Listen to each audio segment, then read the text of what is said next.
I was 19 and working a part-time job at my local Walmart in a small town in Ohio. It was just another Tuesday evening, the kind where everything feels routine and quiet. The store was emptying fast as the rain started pouring outside, streaking the parking lot with reflections of the fluorescent lights. I had just finished stacking a new shipment of cereal in aisle 7, wiping my hands on my jeans and thinking about grabbing a cup of coffee before my shift ended. Everything felt normal. The hum of the refrigerators buzzed softly in the background. A faint smell of cleaning supplies lingered in the air.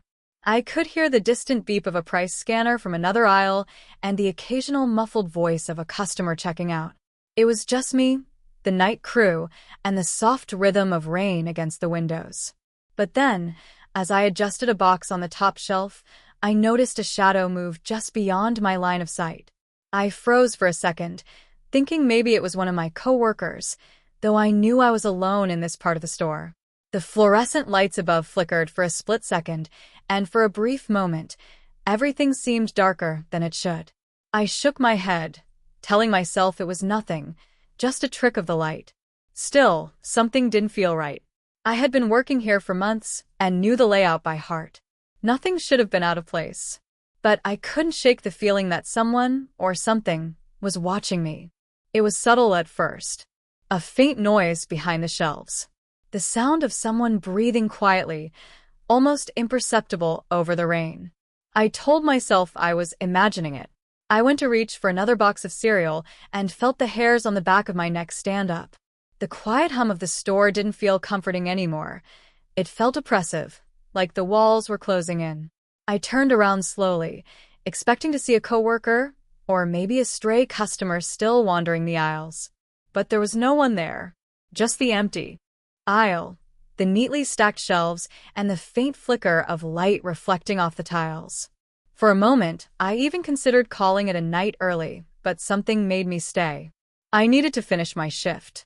That's when I saw it again, a shadow, lingering at the end of the aisle, motionless. My heart skipped a beat. It didn't move like a person normally would. It wasn't just a shadow from the lighting. It was still deliberate, waiting. I took a step back, thinking maybe I should ignore it. Maybe it was a prank, or maybe I was just tired and imagining things. But deep down, I knew something was off. Something I couldn't explain. The calm, routine night had a crack in it, and through that crack, danger was already slipping in. I just didn't know how close it was yet. And that's when I realized the store wasn't empty. Not really. After that initial flicker of unease in aisle 7, I tried to push it out of my mind. I was 19, working a part-time evening shift at the Walmart in my hometown. It wasn't the busiest store, more of a quiet, small-town location where everyone knew the staff and the regular shoppers. Most nights were uneventful. Stock shelves, help customers when they needed it, and clock out. That's how it had always been. It was just after 8 p.m. Outside, the rain was steady, drumming against the roof and slamming against the glass doors. Inside, the fluorescent lights hummed a little too loudly, casting a pale glow over the polished tile floors. The smell of cleaning supplies mixed with the faint scent of cardboard from the freshly unpacked stock. The store had that calm, almost sterile feeling you get when most of the day's chaos is over. I had been assigned to stock the cereal and snack aisles tonight, a section of the store tucked near the back. Normally, I liked this part of the job. It gave me time to work alone, listen to music through my headphones, and zone out. But tonight, with the storm outside, it felt heavier, quieter than usual. Every footstep echoed slightly, even my own, and the hum of the refrigerators seemed louder, almost oppressive in the empty space. My coworker, Jenna, had gone home an hour earlier. She usually stayed with me until closing, but she had an emergency to attend to. That left me alone with the night manager, Sam, who was mostly at the front desk checking receipts and watching the cameras. We didn't talk much. He preferred to keep to himself. I liked it that way for the most part. But tonight, that silence made the store feel bigger, emptier, almost cavernous. I moved down the aisle, placing boxes carefully on the shelves, occasionally glancing toward the end caps where small displays were set up. The storm outside made the occasional thunderclap rattle the doors, and I could hear the occasional cars splashing through puddles in the parking lot. Other than that, the store was quiet. Too quiet, maybe. There were no customers wandering in this section. No other employees in sight. Just me, the shelves, and the flickering lights. I paused to take inventory of the aisle, making sure nothing was out of place. The boxes were stacked neatly. The floor was clean. Everything was normal. Or, at least it should have been. Normally, this part of the store was uneventful. I had worked these shifts countless times, and nothing unusual had ever happened. But even as I moved through the aisle, I noticed little things that didn't quite fit. An empty shopping cart positioned strangely near a shelf, a stack of magazines slightly askew. I told myself it was probably just a mistake, maybe another employee in a hurry. Still, the quiet seemed heavier tonight, like the air itself was holding its breath. I kept reminding myself, I was just here to finish my shift, stock the shelves, and head home. Nothing more. Just another normal night at Walmart. I kept moving down the aisle, trying to focus on the task at hand. Boxes needed to be stocked, shelves straightened, prices checked. Everything was normal, or at least it should have been. But the longer I worked, the more I noticed little things that didn't belong. At first, it was subtle. A faint noise, like something tapping against the metal shelf behind me. I paused, listening. The store was otherwise quiet, just the hum of the refrigerators and the soft flicker of the overhead lights. I told myself it was a box settling, or maybe my imagination. I shook my head and bent down to pick up a stray cereal box from the floor. Then I heard it again, closer this time. A slow, deliberate shuffle, almost like someone dragging their feet across the tile. I froze, my hand still on the box. The sound stopped when I turned my head, but a chill ran down my spine. I glanced toward the end of the aisle, but the corner was empty. Nothing moved. Nothing should have been moving. I tried to ignore it, telling myself I was overthinking it. Maybe it was just the storm outside, the wind rattling the doors, or rain dripping from the roof. But the feeling didn't go away. It was that sensation in the back of your neck, the one that makes you check over your shoulder for no reason. As I continued stocking the shelves, I noticed more small things. A shopping cart shifted slightly, as if someone had just moved it. A magazine that had been perfectly stacked was now leaning at an odd angle. Nothing that screamed danger, but enough to make me pause. I could feel my pulse quickening, not because I was scared yet, but because my instincts were telling me something was off. Then came the shadows. The lights flickered again, longer this time, and I thought I saw movement out of the corner of my eye, a silhouette passing behind a display. When I looked directly, nothing was there. Just the aisle, perfectly empty. The silence that followed felt heavier, almost like the store was holding its breath. I started hearing other noises too, soft creaks from the ceiling, faint breathing that didn't match my own, and distant footsteps that didn't belong. They were slow, irregular, never in a straight line. I stopped what I was doing, listening, trying to make sense of it. The storm outside was steady, but these sounds came from inside. I felt watched. It wasn't just a thought. It was physical, that prickling sensation across my skin, like someone was standing just beyond my vision, waiting. Every instinct I had screamed at me to leave, to call someone, to get out. But I told myself it was nothing. A store this size, at night, with shadows and flickering lights, it had to be normal. And yet, something about the aisle didn't feel right anymore. Every movement I made seemed too loud. Every sound I heard seemed deliberate. The calm, normal store I had been working in for months now felt foreign, tense, like the air itself had changed. By the time I reached the end of the aisle, I knew one thing for certain. I wasn't alone. And whatever was there wasn't planning to leave anytime soon. I kept moving down the aisle, but now every step felt heavier, more deliberate. The noises weren't subtle anymore. The soft shuffle from before had grown louder, sharper, closer. I could hear it behind me, echoing slightly on the tile floor. My stomach tightened. This wasn't just imagination. I could feel it, a presence somewhere nearby. I tried to convince myself to stay calm. I had worked late shifts before, and empty aisles often made normal sounds seem threatening. But tonight was different. The cart that had been leaning awkwardly was now tipped slightly, as if someone had nudged it. A magazine that had been leaning in the corner was now completely on the floor. I froze. That wasn't random. The air in the aisle felt heavier. I could feel it pressing against me, like the walls were closing in. My hands trembled slightly as I stacked the boxes, trying to act normal, trying not to panic. I wanted to call someone, but my phone was in my pocket, and it felt too risky to reach for it with whatever was there possibly watching. Then I saw him. Not a shadow, not a trick of the light. A man, crouched near the end of the aisle, staring at me. His hood was pulled low, hiding most of his face, but I could see the glint of his eyes catching the flickering lights. He didn't move at first, just watched. My heart skipped. My mind raced. This wasn't a stranger accidentally in the store.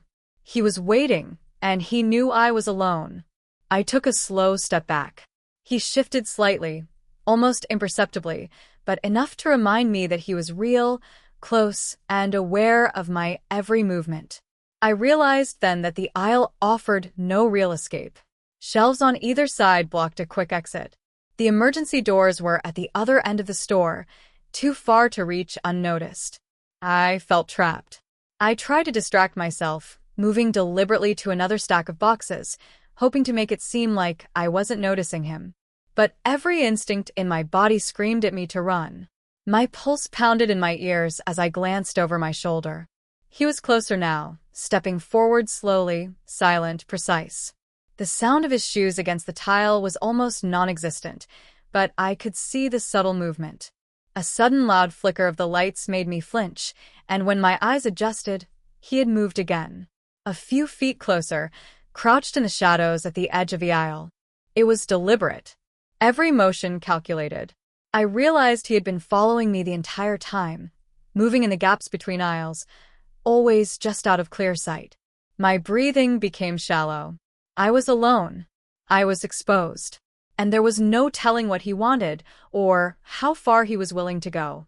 My mind raced through possibilities. Could I outrun him? Could I hide?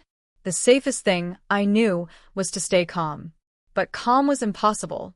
I took another step backward, my eyes never leaving him.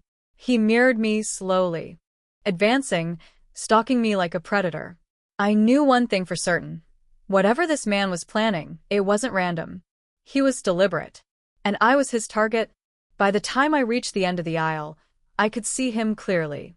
The man crouched just beyond the display, hood still low, eyes locked on me.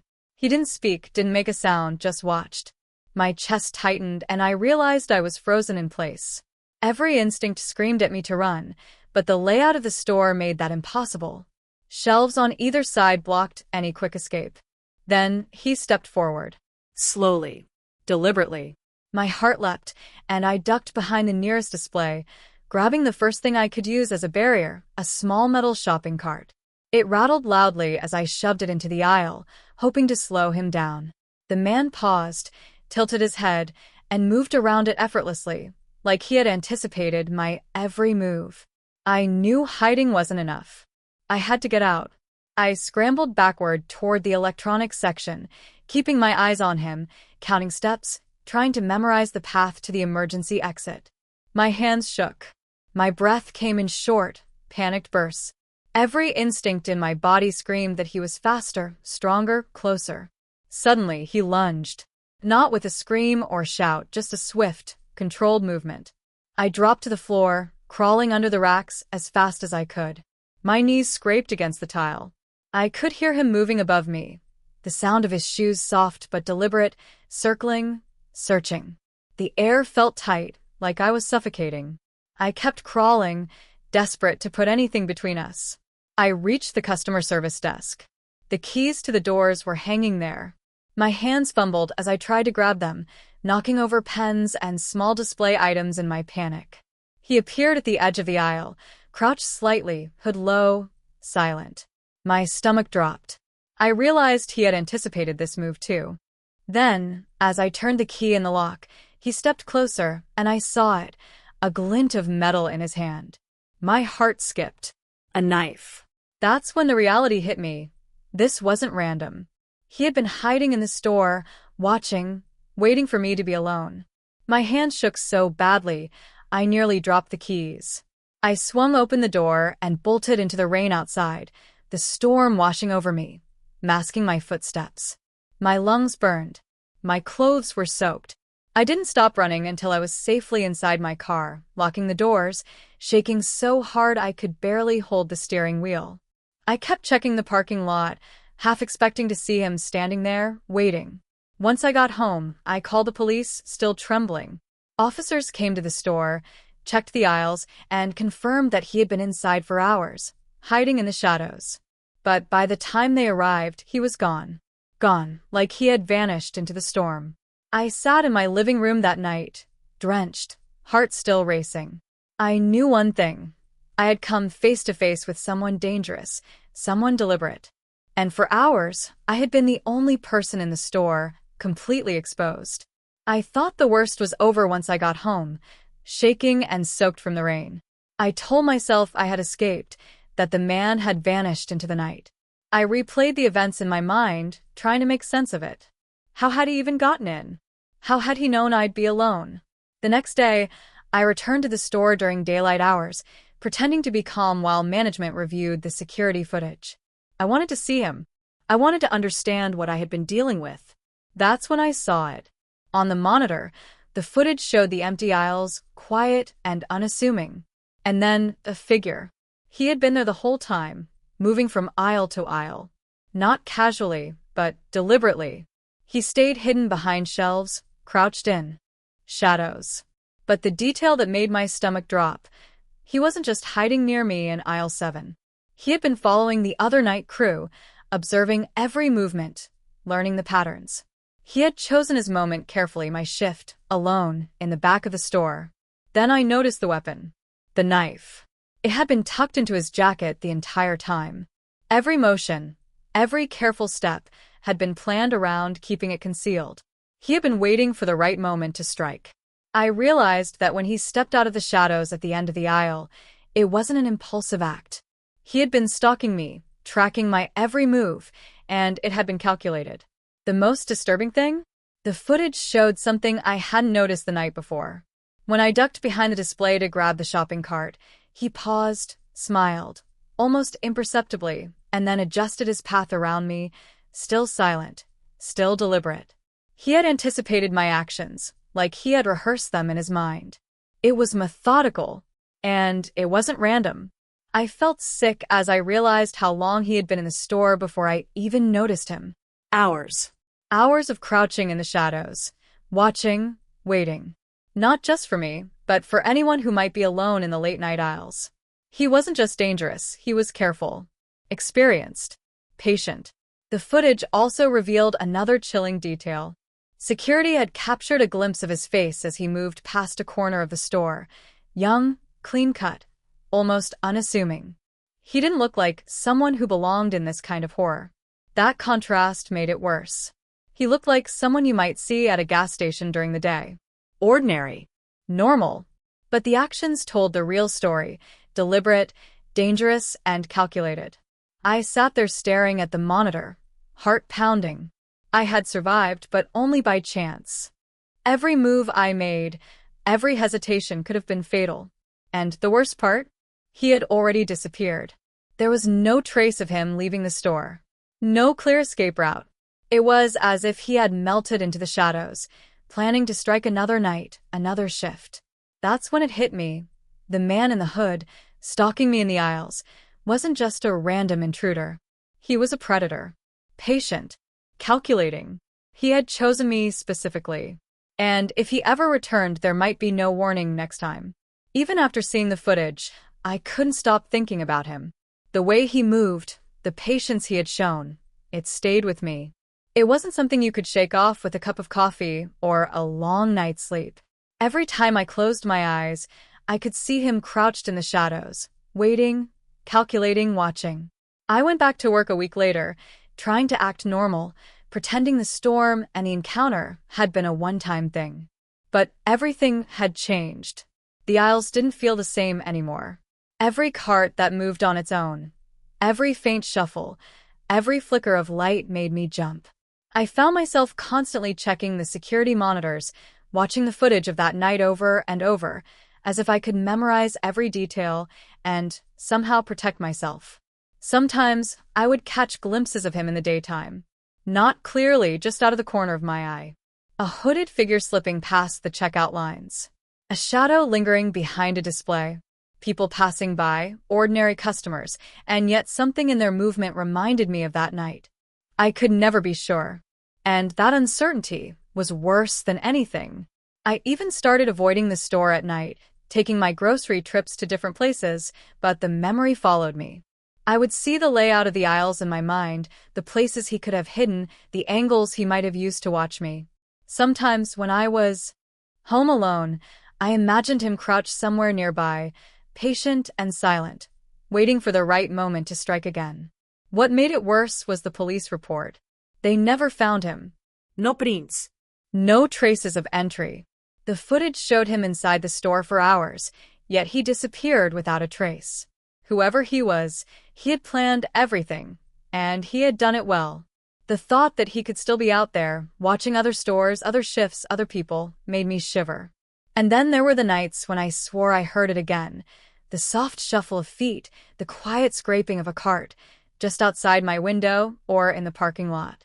Always faint. Always gone before I could confirm it. I tried telling myself it was the storm, the wind, the imagination. But I knew better. Some nights, I wake up in a cold sweat, convinced I hear someone breathing just outside my apartment door. I tell myself it's ridiculous, that I'm safe. But the unease lingers, deep in my gut. The fact that I can't be certain, the fact that he wasn't caught, keeps me on edge. I still drive past that Walmart sometimes, but I don't go inside. I park at the far edge of the lot, scanning the aisles through the glass. Every night, the lights flicker, the storm clouds gather, and the thought comes to me again. What if he's back? What if he's watching someone else, waiting for the same opportunity he had with me? The worst part is knowing I'll never really be safe, not fully. I survived that night, but the question remains, will I ever know who he really was, or when he might return? And sometimes, late at night, I feel that familiar, patient presence, as if he hasn't left at all. And I wonder if I had stayed a few seconds longer, would I even be here to tell the story?